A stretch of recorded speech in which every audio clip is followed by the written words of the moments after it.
We're joined by one of the best sports journalists in America, Sports Illustrated executive editor, correspondent on 60 Minutes, author of numerous books, including his latest, Glory Days, the Summer of 1984, and the 90 Days That Changed Sports and Culture Forever. Jon Wertheim, thank you for the time. Did I cover everything that you do? His time's up now. You're running through all that stuff. You're a busy man. You're very kind. Jon, I got to tell you, Jeff will let you know, I am not what you would call a fast reader, and I have gotten into this book, and somehow I'm up to the Olympics in chapter 20, and I'm shocked myself because I don't normally do that. But you wrote in the book a line, history doesn't send out invitations in advance, and that's what makes this summer special. Why was now the time for you to write this book, and how'd you choose this period? You were, 13 years old in 1984? 13 years old. I mean, the origin story is that Michael Jordan had come to my hometown for Olympic basketball tryouts, and you'd see him around at mini golf and at the movie theater, and it was sort of a special summer for me in retrospect. But no, I mean, this was not a summer where you said, oh, man, we're living in history. 1968 or, pick your early year in 71, something big is happening. Even, I don't know if you guys saw the 30 for 30 with it's like the O.J. Chase and the Knicks are playing and the Stanley Cup's going on, that you knew at the time this was a big deal. 84 just seemed like a pretty normal summer. And I don't know, there's an Olympics and Reagan's going to win another term and this Michael Jordan guy is pretty good and Bird and Magic are playing. And it wasn't at the time especially momentous or turbulent or anything like that. It's just later you said, wait a second. David Stern's the commissioner, Bird plays Magic in the NBA Finals, Michael Jordan gets drafted, and it's all in the same week? Or you say, wait a second, the Supreme Court had a decision about NCAA athletes and the NCAA's cartel powers, and that all happened in the summer of 84 just as we had it this week, and we had an Olympics that turned a profit and turned into big business, and now here we are in 2021, and we're going to have a COVID Olympics not because of Simone Biles, but because of how much money is at stake. It just seemed like so much in sports that still was relevant today took place that summer, but it wasn't like at the time people didn't walk around saying, holy moly, we're living through history here. Well, yeah, and when you're 13 years old, it's a very influential period in your life. So, you can think back to that time and it means a lot to you, but when did you realize that it was an influential time? You didn't realize it then. At some point, though, you realized, hey, this was an influential time, and this is worthy of a book. I'd written a piece about that Jordan summer for Sports Illustrated, and someone said, you should write a book about that. And I said, I think you had him on. My buddy Jack McCallum did a book on the Dream Team in '92, and I didn't think there was enough for a book. But then I started poking around, and I sort of said, well, wait a second. Born in the USA, Ghostbusters, and Purple Rain came out in back-to-back weeks. And I said, wait a second. Wayne Gretzky won his first cup right as Bird and Magic were playing in the finals for the first time. And you started to make this list, and you added an Olympics. And then, I found a couple crazy stories of, the Patriots dynasty. And you just sort of lay it all out there. And you say, I know every summer's got to start, every summer's got a hit movie. Every summer there's a new Wimbledon champion or new NBA champ. But I just thought objectively an incredible amount of really important, memorable events happened in this one single summer. You use Michael Jordan as the parallel in his transformation from college athlete to basically global endorsement brand throughout that period. And talk about how this summer sports became entertainment with endorsements and rights and cable fees. Sports started in one place and ended in some place very different. Can you talk about how Michael Jordan first changed that model in that summer and then how that influenced other things going forward?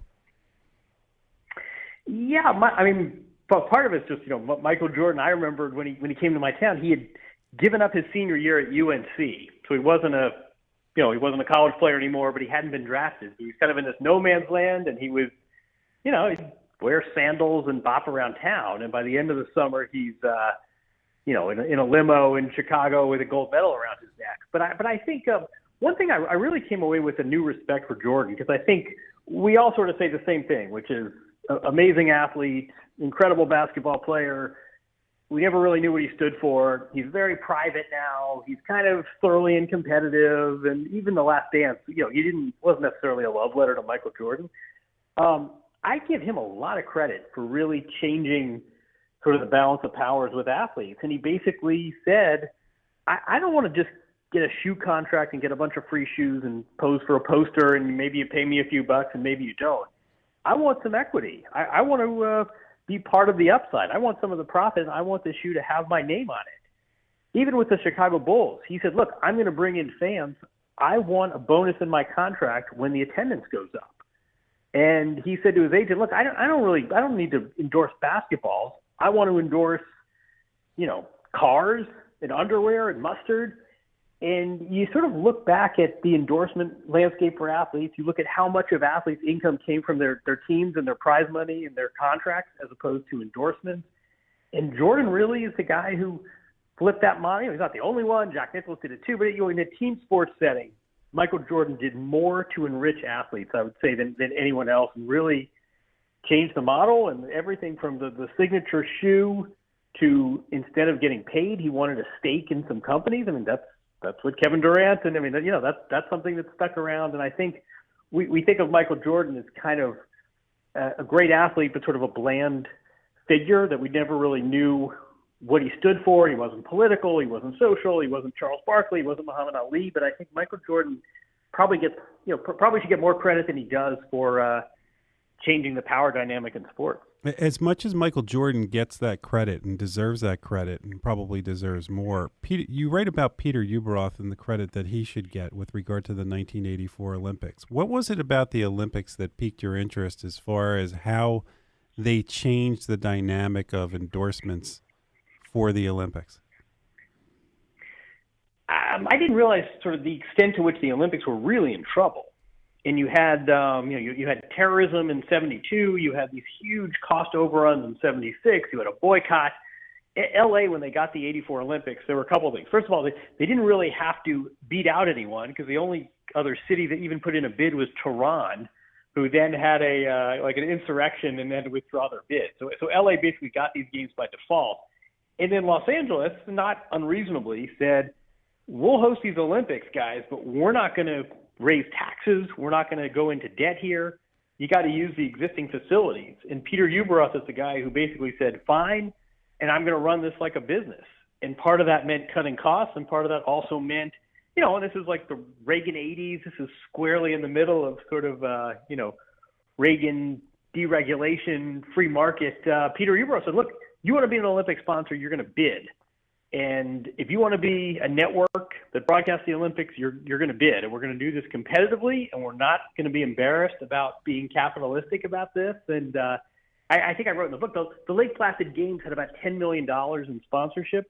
Peter Ueberroth set up a bidding war between Coke and Pepsi to be the official beverage of the Olympics, and Coke won with $12 million. So with one beverage sponsorship in this narrow category, he'd already eclipsed the total sponsorship from the last Olympics that were held in the U.S. And by the end, it was no one was holding their nose. No one was embarrassed. It was about money. And the Olympics ended up in L.A. in '84, ended up bringing in a surplus, turning a profit. And this year they've got $1 billion in ad revenue. So you see where it's gone since. We'll ask you ESPN and cable TV in a second, but I have to ask you, Michael Jackson led to Bob Kraft and the Patriots Super Bowl dynasty? Explain this to me. I sort of stumbled upon that one, and I don't know if I'd ever heard that. I wasn't the first person to write it, but it's a wild story where Michael Jackson was king of the world, king of pop. He had Thriller, and for his next album, his parents basically said, time to spread the wealth. And so Michael Jackson had a concert tour, the Victory Tour, with his brothers. It was a fiasco. Don King was the tour manager. Michael Jackson didn't even want to be doing this tour, but the tour was bankrolled by the Sullivan family that owned the Patriots, and they used the stadium as collateral. And the tour lost a ton of money. There were all these, dancers and elaborate sets, and it was a financial wreck of a tour. And the Sullivans had to sell the team, and through a number of sort of dominoes falling, it ended up with Bob Kraft, and he has a he has a poster of the victory tour in his office, and just sort of jokes, if the Jackson brothers had gotten along better, or if Don King hadn't poisoned these relationships, who knows if I get this team? Who knows if there's ever a Patriots dynasty? So did he ever give them Super Bowl rings? Yeah, exactly.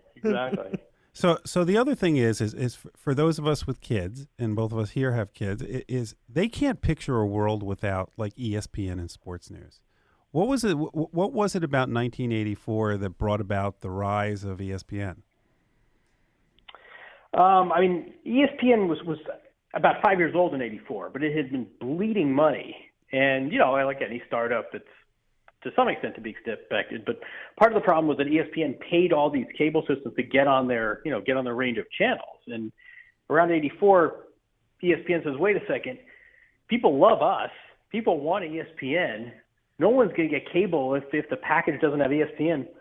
Why are we the ones that are paying them? They should be paying us.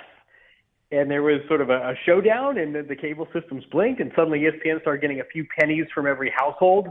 Fast forward, and the number of households went up about 4x from 1984, and those pennies turned into the $7 some of us pay today. And ESPN also in '84 was sold to ABC, so it had sort of a new a media company owned it.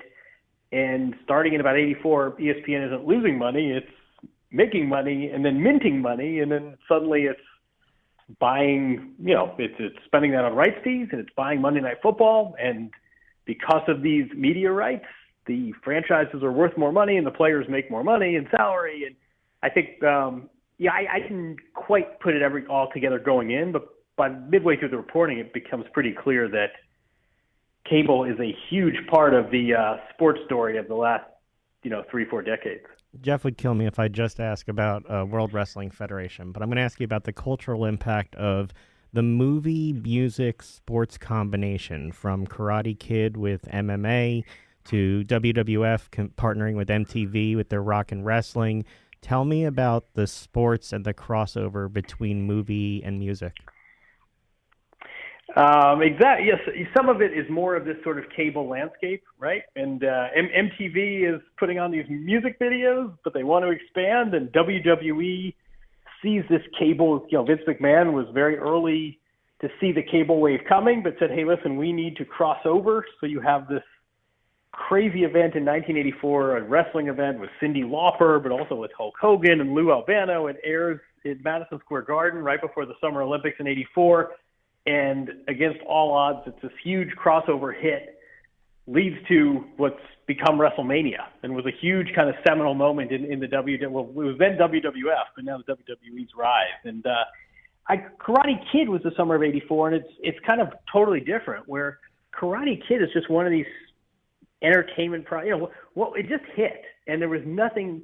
I talked to Ralph Macchio, who was great, but he's like, we were filming this movie. We thought it was all kind of cheesy, and we ate junk food and played mini golf and drove around California in go-karts. But we were all kind of thinking, what are we going to do next? Nobody said, oh, this is going to be our career-defining role. And just for whatever reason, it was the summer, it was Southern California. Our president was from there. The Olympics were going to be there. For whatever reason it was, this Karate Kid just hit, and I think it took about 8 or 9 days for it to make back its total budget, and by the end of the summer it was this huge hit, and it spawned sequels and a YouTube show 35 years later.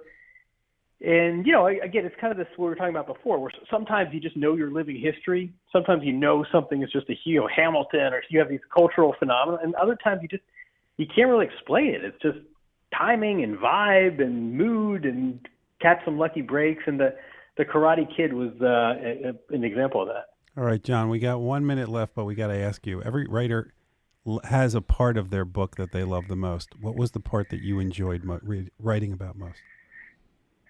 Oh man, I think probably just rehashing the Jordan walking around my hometown, in part because the nostalgic, but also just you realize never in a million years, for a million reasons, would that ever happen today. And you sort of crystallize how far sports have come, but also kind of crystallize how special this was. The idea of an A-list athlete with no security and no publicist and no membrane of a handler, just kind of bopping around and hanging out with teenagers because he was bored and playing mini golf. It ain't happening in 2021. The book, again, is Glory Days, the summer of 1984, and the 90 days that changed sports and culture forever. Go get it. You won't regret the time. Jon Wertheim, thanks so much for the time, for the great read, and we hope we get to talk to you again one day. You got it. Anytime. It was fun.